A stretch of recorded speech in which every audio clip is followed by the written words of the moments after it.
Okay, let's see this thing in action, shall we? What we'll do here, enemy type, we just need to set that as whatever we need to.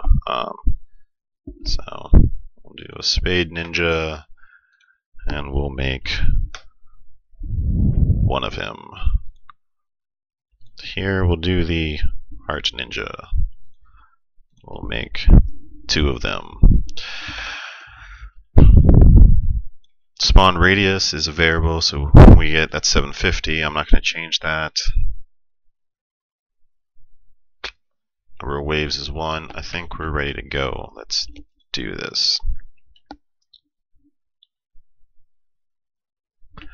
So as you see, you can basically make spawners do whatever enemies you want them to do, depending on whatever level you want them to do, which is pretty cool. So here we go. I go in there and it spawned each one just like that. So what we're going to do there is see, well, what about doing second waves? Basically, what happens if I had got through all of those enemies? Well, that's what we were setting up a little bit earlier with the communication between each one. Once I find it again, there we go. Current enemy spawner. Once we let them know which one's the current enemy spawner. What we're going to need to do there is actually going to go through all of them really quickly, starting with the enemy blueprint. In event begin play for me, what I do eventually, I get to update enemies alive array. And this is to my character, which is Alice again. And it just sends a version of himself, a reference of himself as enemy to update enemies alive array to Alice and says, hey, I'm here, update me in the alive array. And when he dies, does the exact same thing, update me in the enemies alive array, because basically I'm dead. And that's in the enemy here, so that's just sending something over to Alice. This function can be found in Alice's blueprint, and that's the update enemies alive array right here. And it just takes the enemy and it simply asks in the enemies alive array, is this enemy part of this array already? If he is not, if he is, remove him because he should die.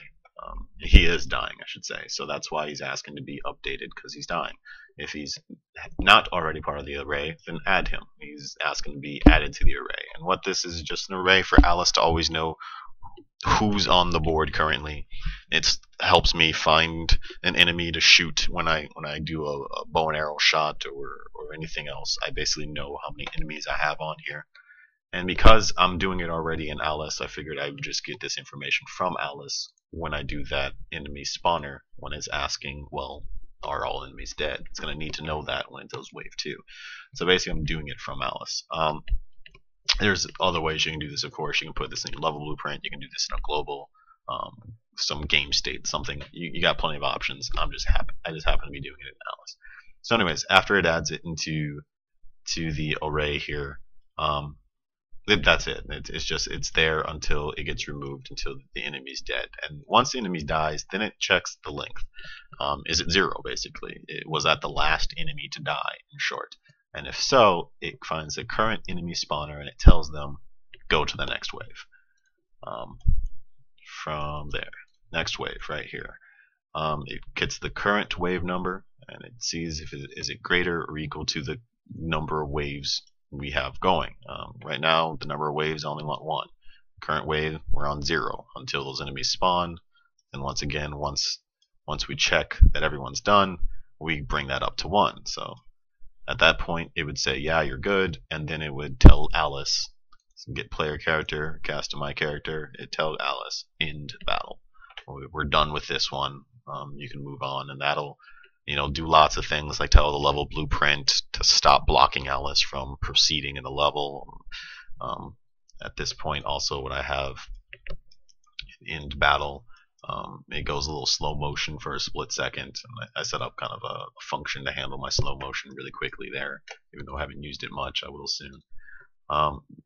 So there's lots of things that will happen after the battle's over, and that'll happen from here basically. But if it's not, if we still have more waves to go, say we have 2, then what I do is I hit reset on this enemy spawner.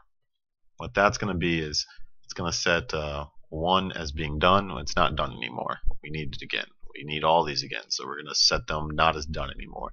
We're going to set the number of enemies alive currently, because it's the number of enemy ones. Well, all of them are dead, so we're at 0. So we're going to set that all to 0.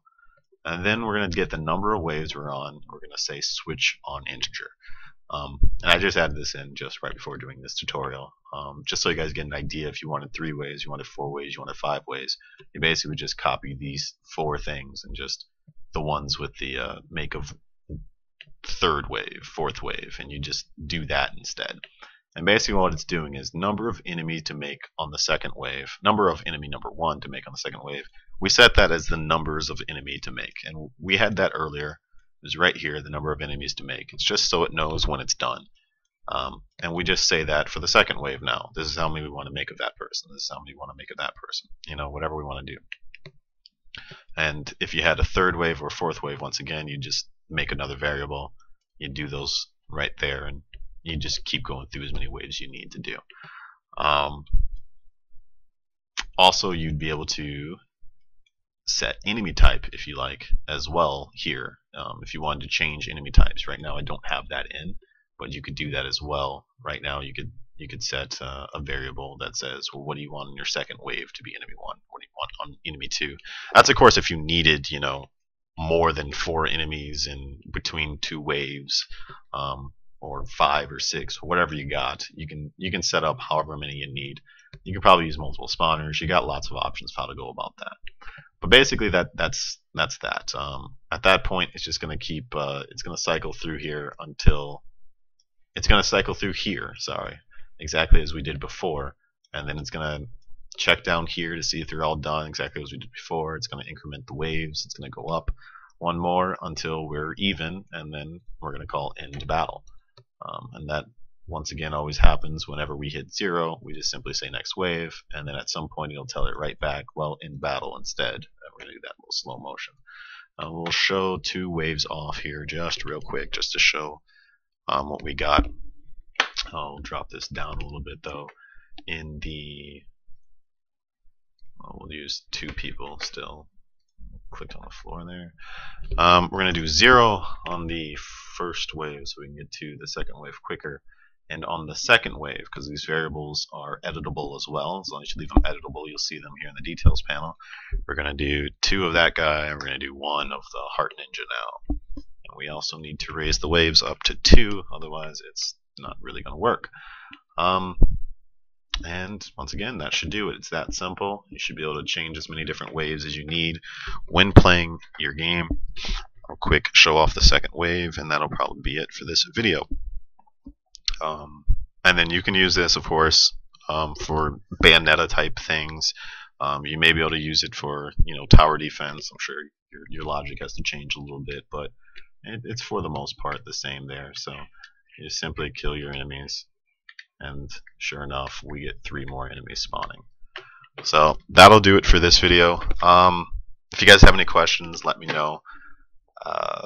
I think that, yeah, that's it. I made it through without getting 6 more phone calls. Alright, well, thanks guys. Bye.